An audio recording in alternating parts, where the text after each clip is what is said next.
Konnichiwa, Japan fans. Today's show, we're going to continue with part 3 of outstanding customer service.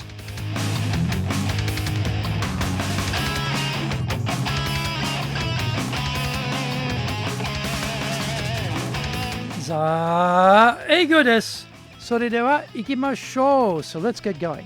This is the 8th year of the Sales Japan Series podcast, broadcasting around the world from the Beverly Hills of Japan, Minato-ku here in downtown Tokyo. It is chic central. I'm your host, Dr. Greg Story, Dale Carnegie Tokyo franchise owner, the president of Dale Carnegie Tokyo Training, and the 3-time best-selling author of Japan Sales Mastery, which is Zaegyo in Japanese, Japan Business Mastery, and Japan Presentations Mastery, or in Japanese, Anata mo Presen no Tachijin. My other books include Stop Wasting Money on Training, which in Japanese is Tonin de Okane o Mori ni suru no wa yamemashou. And my just released new book is Japan Leadership Mastery, and all are available on Amazon.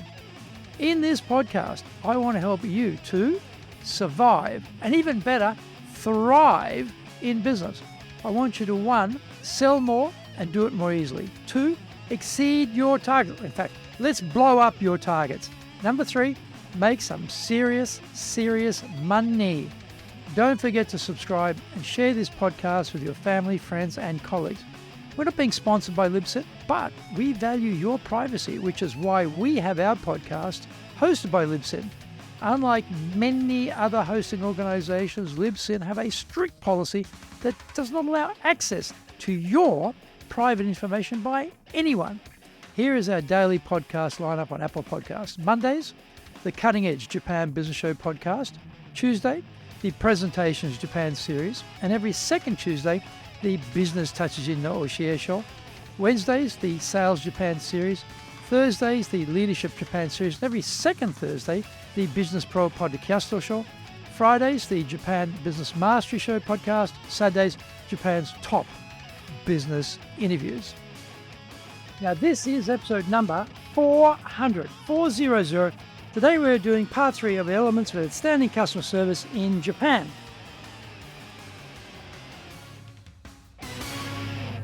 Okay, this part 3 is the conclusion of our series on how to provide superior customer service. Number 1, go the extra mile. Time is always short and we all tend to cut corners and look for anywhere we can save time. On the receiving end of the service, though, we are looking for as much personalised attention as possible, so there is a natural tension between these two aspirations. Training staff to think beyond the natural limits of time-challenged customer service is the start. We can all do more. If we think of things from the customer's point of view, we can extrapolate what would delight customers. I visited the café of a well-known business to enjoy a hot chocolate. This was a small outlet which had one table for customers to sit down. There were no other clientele, so I decided to sit there and drink my brew before heading off. There were 2 staff working at that time, and when the beverage was ready, the male staff member brought it to the counter. He could just as easily have brought it to my seat, which was 1 meter away from the counter, but he chose not to do it. There was no time pressure on him, but his mind was in basic service mode and not in go the extra distance thinking. I'm also guessing, given his age, that he was the manager of that small store, so you can see the problem with him in charge of supervising others. Number 2, using third party as proof points. No one in Japan wants to be experimented upon or be the guinea pig. They want proven, established, reliable, repeatable, high-quality service. Years ago, I was with my family in a Korean barbecue restaurant in the Azubu-Juban. I noticed on the wall they had a handwritten list ranking the most requested dishes. I thought that was a smart idea for a Japanese audience who want safety rather than novelty or adventure. The next day, I brought this up at the Shinsei Retail Bank where I worked and suggested we do the same and list our most popular financial products. We did this, and it gave that third-party seal of approval, making the purchasing decision that much easier. Number 3, master first impressions. We're all quick to judgment, and often we base it on what we see before what we hear. Just looking at how someone is dressed influences what we think about who they are. A lot of firms have uniforms for that reason, to standardize the image they want to project and to control the branding. The way we dress matters, so we have to work on that and make sure it is communicating the image we want. In the customer service sector, it might be voice first or it might be visual first. Either way, we have to be mindful of how we come across to the customer. The sound of our voice should always be friendly and helpful.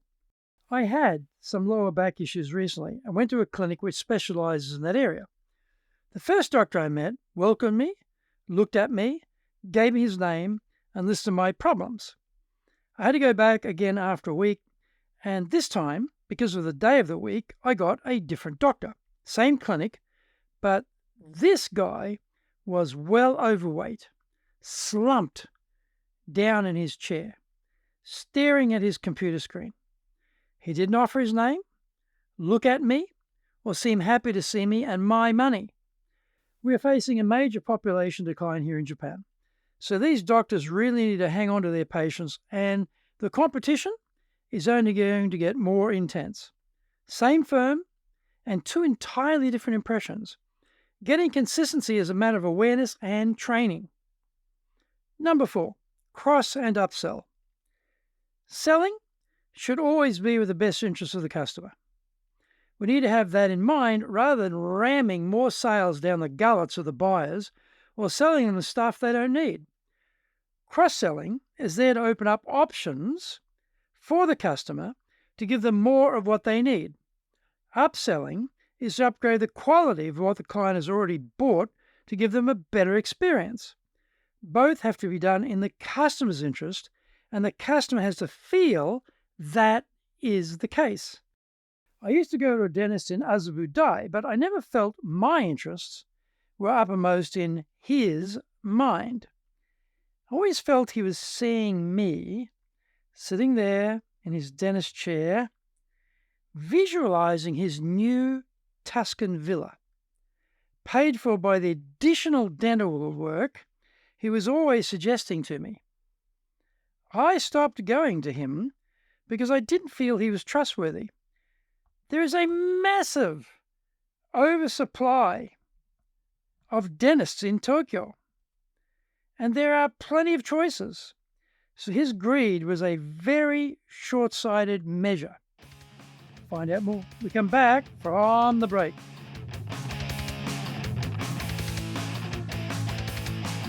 Our show today is brought to you by our public courses, and we also have custom in-house programs as well as both in Japanese and English.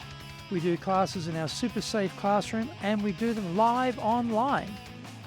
The show today is being brought to you by, on the 12th and 13th of September, we'll have our high impact presentations program. On the 13th, we'll start our 12-week Dale Carnegie course. Our website is www.dale-carnegie.co.jp. Email me at greg.story@dalecarnegie.com. If you like learning by watching videos, then we have over 2,300 there for you at Tokyo, Japan, Dale Carnegie TV on YouTube.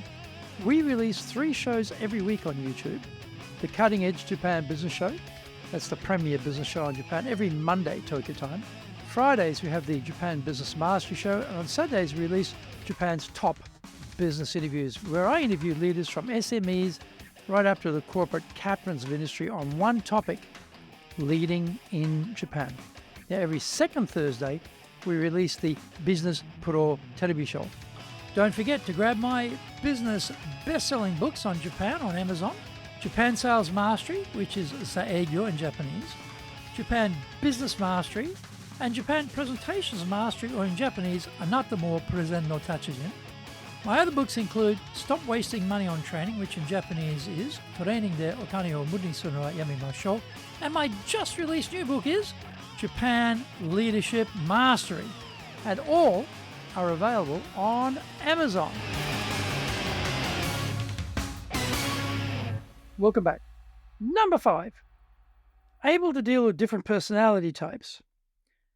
We have some people who are very detail-oriented, called analyticals, while others are the opposite, a massively big picture, don't bog me down in the weeds types, known as expressors. Others are fast-paced and hard driving as they push, called drivers. The opposite types are amiables, quieter, considered, want to have a cup of tea and get to know us before they'll do business. In customer service, we have to know who we're dealing with because that will change the form of communication we choose. We have our own preferred personality style, and that is fine. That means there are 3 other styles who are different from us, and they demand a different approach in order for us to be successful with them. Generally, we can tell from the way they speak which group they fall into. If they are confident, strong, assertive, they are going to be expressors or drivers. If they are quieter and more reserved, they're likely to be analyticals or amiables. Just knowing this enables us to strengthen our voice or soften it when we deal with them. That alone means we are doing a good job of matching how they like to communicate, and they will feel more comfortable with us. Number 6, skilled in conflict management. The service sector is bound to have conflict issues between what the customer wants and what the firm wants. In customer service roles, we often get a very irate person talking to us, and they are difficult to deal with. The usual breakdown is they want something and we don't have it, or we won't do it. How we communicate that is everything. We just covered different personality styles, so that is the first line of response. We try and understand who we are dealing with. We may need a very detailed explanation of a result, or it can be just brief. Naturally, we have to be super polite all the way through. Being gruff with a driver type is incendiary, so I don't recommend that. But we can be direct, and they won't be offended. We need to be looking for empathy, win-win solutions, practical alternatives, and context and background explanations, and lots of flexibility. I remember when I was in trade promotion, we'd sold a new buyer and purchasing garden bark from Australia. It had to be just bark, no twigs, pebbles, or sand. The day the ship should have departed, the supplier called us to explain they missed the ship. But don't worry, it'll be on the next one.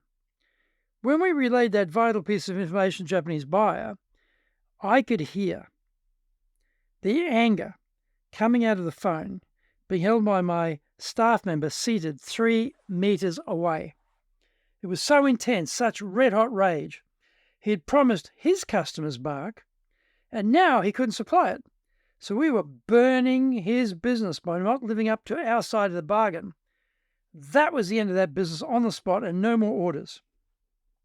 There was no wiggle room in that case. But wherever we can, we should be looking for solutions to alleviate the problem for the customer. Over the last 3 sessions, we've covered off a large number of things to think about in customer service. Information is good, but execution is the key. Often the issues we face are structural or the consequence of legacy systems. We need to keep upgrading our internal approaches to become better at servicing customers so that we can outmaneuver our rivals in the marketplace. Thank you for joining the Sales Japan series. If you found the program useful, then please work on your karma and share this with your family, friends, and colleagues. Don't forget to subscribe and share this podcast. Immediately apply what you've learned. Go out there and survive. Use it and make some serious money. Bucks, dough, ruler, coin, dosh, lolly, readies, smackers, earners, and bread and honey. Remember, I'm in your corner, your go-to guy for soft skills training in Tokyo, committed to your success here in Nippon.